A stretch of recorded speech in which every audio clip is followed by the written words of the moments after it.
Fever pull it out by 1 point. It was an ugly game at times for the Indiana Fever, but they got the win. They needed this win. They were trying to avoid being swept by the Spark. Caitlin Clark didn't mince words after that wild finish in LA. Odyssey Sims nailed the dagger. Aaliyah Boston controlled the paint. And somehow, the Fever dragged an ugly, chaotic game into a gritty win over the Sparks. Was it pretty? Not even. Close. Was it effective? Absolutely. Fever dub! Bow, bow, bow! Hell yeah! Bever's reaction told the whole story. Loud, proud, and just the right amount of spicy. Year 2 and the bar is officially higher. So what was the highlight for you? Odyssey's clutch 3? Boston's bully ball clinic? Or Clark's postgame fire?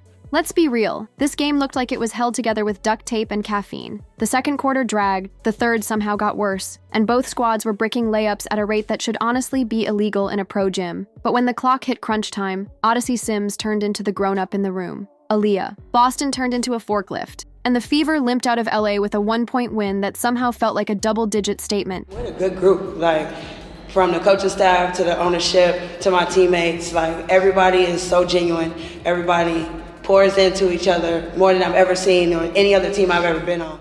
Start with Odyssey, because good lord, she flat out earned it. The scoreboard says 74-71, nerves are tight, air's heavy, and she doesn't even flinch. Catch, rise, splash. Those 3 weren't pretty. It was ruthless. Ice in the veins, silence in the building, and she wasn't done. Next trip, she barreled downhill, kissed it off the glass, and hit one of those classic no-no-yes shots that make the home crowd groan and your own bench loses. It's mine. Pick out Sims. Sims in the paint. The runner good. Say what you want about shot count or box score aesthetics. None of it matters here. She grabbed the ball, owned the moment, and delivered. If you're still nitpicking volume when the scoreboard's flashing a W, that's not on her. That's on you. Good group, from the coaching staff to the ownership to my teammates. Everybody is so genuine. Everybody pours into each other more than I've ever seen on any other team I've ever been on. Kelsey Mitchell had an off night, and that's fine. When your go-to scorer doesn't have it, somebody else has to step up. Odyssey Sims did exactly that. And no, it doesn't mean she and Kelsey can't fit together. They're the same breed. Relentless guards who live in attack mode. Some nights, it's Kelsey's show. Other nights, it's Sims. The your turn, my turn thing can feel clunky, sure. But on a night when layups rattled out like it was a middle school gym, you take whichever turn actually ends with the ball drop. Sims delivered. Then came Aaliyah Boston. Her first handful of looks? Brutal. After that, she flipped the switch and turned the paint into her personal workshop.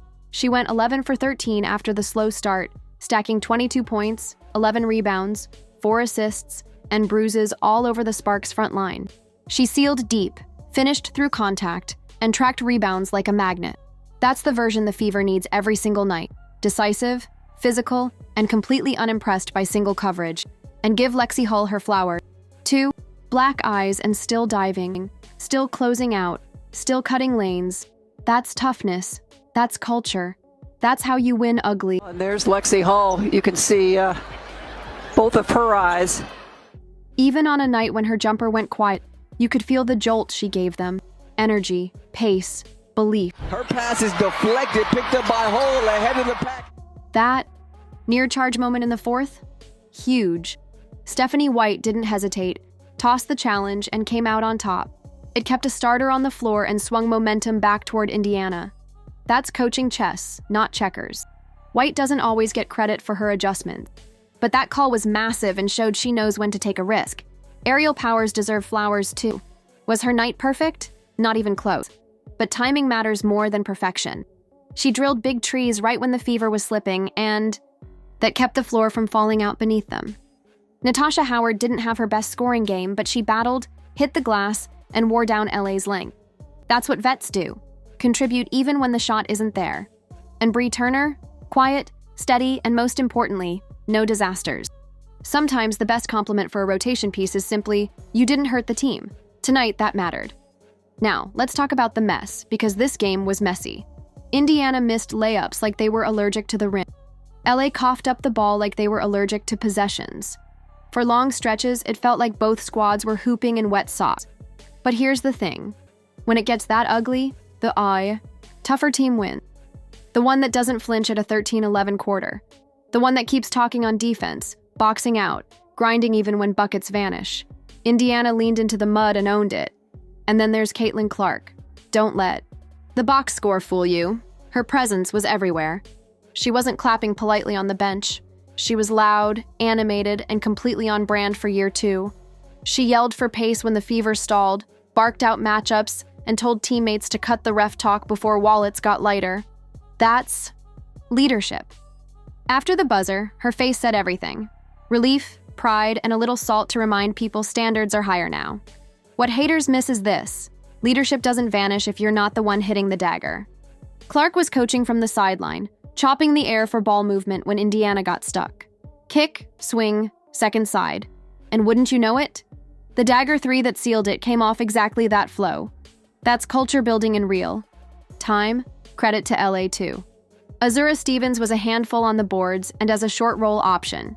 Cameron Brink's length changed Indiana's angles and forced extra ball fakes. But the Fever solved it with simple math. Feed Boston early or let Odyssey Sims turn the corner and collapse the defense. Ugly? Sure. Effective? Absolutely. Indiana didn't just survive a mud fight. They imposed their grit and walked out of LA with a win that felt bigger than the scoreboard. Let's say it politely. There was a whole lot of let them play with energy in LA. Whistles stayed in pockets, bumps turned into handshakes, and the Fever had to adjust on the fly. Kelsey Mitchell, normally the one doling out contact, absorbed enough forearms to stock an entire film room. Cailtin Clark, instead of firing off her own frustrations, told teammates to save the tweets and the fines for tomorrow. Smart move. Keep your money, keep your focus. Sydney Colson, of course, couldn't resist cracking a joke about already being fined, and somehow managed to make half of WNBA Twitter spit out their water. Funny? Yes. Helpful? Absolutely. Because let's be real, that tension was bubbling. It could have boiled over. Indiana won by not letting the whistle become the story. Coaching tweaks mattered too. Stephanie White trimmed the rotation down. That'll irritate some fans who wanted to see Michaela Timpson or Chloe Baby get real minutes. But in a street fight game, coaches don't chase development, they chase trust. White leaned on the players who were loudest on defense, who got their bodies into gaps, who refused to blink in physicality. She also tossed out some of the pretty layered sets and went back to basics. Empty corner pick and roll with a shooter lifted weak side. Cleaner reads. Fewer turnovers. When everything is clanking, less is more. Now, let's give Aliyah Boston her credit. Broadcasts talk about her points and boards, but they never hype the screens. Tonight, she flipped just enough angles at the last second to trap Sparks defenders on Odyssey Sims's hip. That tiny half-step difference? The difference between a hand in the face and a rhythm 3 that buried LA. Bigs who screen with purpose, who know why they're setting, win ugly games. Boston did. Add in 22 points, 11 rebounds, and more bruises handed out than a boxing card, and you get the full picture. About that ugly tag. Embrace it. A year ago, the Fever lost this exact game. One clunky whistle, one blown layup, 2 empty trips, and the night slips away. This year, they collect the loose balls, sink the unglamorous free throws, and squeeze out a 1-point road win. That's not luck. That's growth. Pretty wins end up in highlight reels. Ugly wins? Those build seed lines. Zoom out, and you see the Fever building habits that survive cold shooting nights. Rebound as a gang, dive for the floor first, stop staring at refs, talk through every screen. If you need a slogan for this one, no hero ball, only hero plays. Sims Dagger 3, hero play. Boston burying her seal and finishing through contact, hero play. Lexie Hull, face looking like she went 12 rounds with a heavy bag, still. Closing space and still contesting, hero play. Now, the question everyone's been waiting for. What did Cailtin Clark not hold back on? 2 things, standard and expectation. She barked at the offense for walking the ball up after makes. She pressed the pace button over and over. She called for early entries to Boston before LA's help could load up. And when the buzzer finally sounded, she went straight to Sims, pointed at her temple, then her chest. Translation: smart and brave. Keep both. That's not fluff. That's one star sharpening another in real time. There's a playoff angle here too. This wasn't just another win. Indiana needed it to maintain control of their spot and keep tiebreaker math working in their favor. Winning in LA with your second leading scorer flat changes the seed line conversation. It also delivers a message to the locker room. The identity isn't about cute shots, it's about edge. If Clark re-enters a Fever team that already defends, rebounds, and closes games, that runway for whoever draws them gets short very fast. Quick hits to close it out. Turnovers? Indiana turned LA's chaos into 23 points, and that was the difference when layups kept bouncing out. Second chance points? Boston and company punished every ball watcher. Nobody leaked early, everybody crashed. Free throws? In a brickfest, freebies are currency. Indiana cashed just enough. Late game call. Odyssey Sims looked like she ordered the moment off a menu. No panic, clean footwork, perfect release. For those who want shiny numbers, fine. Boston's 22 and 11 pops. Sims' clutch shooting stands out. But the truth is in the subtleties.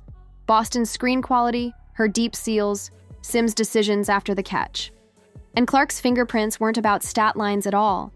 Her didn't hold back moment was pure accountability. Standards higher, expectations louder. And for the first time in a long time, the Fever are meeting them. She's in year 2 now. The bar is higher, the voice is stronger, the excuses, fewer. And that's exactly how it should be. Caitlin Clark didn't come to Indiana just to put up pretty numbers or fill highlight reels. She came to change the standard. Nights like this prove it's working. You can nitpick if you want, and plenty will. The Fever's third quarter offense looked stuck in quicksand. Wasted drives piled up, missed bunnies, haunted possessions. You're not wrong. But here's the reality. In late August, none of that noise matters as much as one simple question. Can you win when your jumper betrays you? Tonight, Indiana answered yes. That answer travels. That answer ages well. That answer is the kind.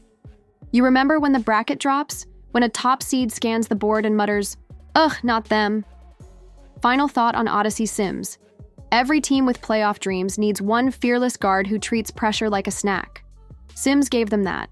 She wasn't rattled, not for a second. She hit the shot, calmed the huddle, ordered the moment off the menu like she'd been there before. Final thought on Aaliyah Boston. Every contender needs a big who erases second possessions and screens with a purpose. Boston gave them that. Her 22 points and 11 rebounds will stand out in the box score. But it was the little things, the seals, the screen angles, the body-on-body commitment, that broke LA final thought on Clark. Every franchise needs a star who demands more, even after a win. Clark gave them that loudly. She pressed the pace, barked for quicker touches, challenged her teammates to think and act faster. That's leadership without fluff. That's accountability. You can call it ugly if you want. The Fever will call it progress. And when the standings update, the only letter that shows up is W. No column for style points, no grades for beauty, just the win. And that's what matters. Here's the thing people miss about a road win like this. It ripples. Indiana didn't just pad their record, they scrambled the playoff board. The Sparks had this one circled as a safe home game. Missing Clark, cold shooters, cross-country travel. This was supposed to be a free square. Instead, it became a gut punch. Now other teams are peeking at the schedule twice. Do we still have Indiana left? Because ugly or not, they're snatching games that used to slip away. That's how playoff positioning gets fun. A win like this doesn't just nudge Indiana upward, it drags someone else down. And margins matter. One seed line bump could be the difference between drawing a powerhouse in round 1 or making real noise in the postseason. That's why Sims's fearlessness, Boston's control of the glass, and Clark's fire carry weight beyond the box score. These moments shift brackets. Perspective. Check, a year ago this game spirals. Kelsey Mitchell cold, Nalissa Howard struggling, no Clark to rescue them. That's a 12-point loss. Easy. Fast forward. This year they bend but don't break. Sims rises to the moment. Boston punishes the glass. Role players fight for scraps. And Clark? She doesn't let the huddle settle for well, at least we tried. She forces the expectation higher. That's how you go from lottery team to legit problem. Credit to the Fever fan base. Traveling to LA isn't cheap, but you could hear their voices echoing through Crypto.com arena. That matters. Players feel it, refs notice it, opponents hate it. Indiana isn't just growing on the floor. They're expanding their footprint everywhere they go. That's how you know a franchise is turning the corner. Last angle, respect. Wins like this demand it. Opposing coaches now circle Indiana with concern. Opposing players no longer treat the fever as a light workout. And haters, they go quiet, at least for 24 hours. That silence is telling, because nothing kills overhyped talk faster than results. And tonight's result, a road win without your superstar against a playoff contender, is the definition of progress. So, sure, call it ugly. Call it messy. Call it whatever helps you sleep. Indiana will just call it another win. And in this league, only one thing matters. They're still climbing. Clark didn't hold back on setting the standard. Sims didn't hold back on owning the moment. Boston didn't hold back on muscling through. That's a grown-up win in year 2 of a rebuild that no longer feels like one. Ugly game. Beautiful finish. Sims hit the shot. Boston brought the muscle. Clark raised the standard. That's how you build something real. Your turn. Who gets your game ball? Drop it in the comments. Smash like if you love winning nasty. Subscribe for more fever breakdowns, film cuts, and post-game fire. Because if year 1 was about hope, year 2 is about standards. And Clark's making sure nobody, inside or outside the locker room, forgets it.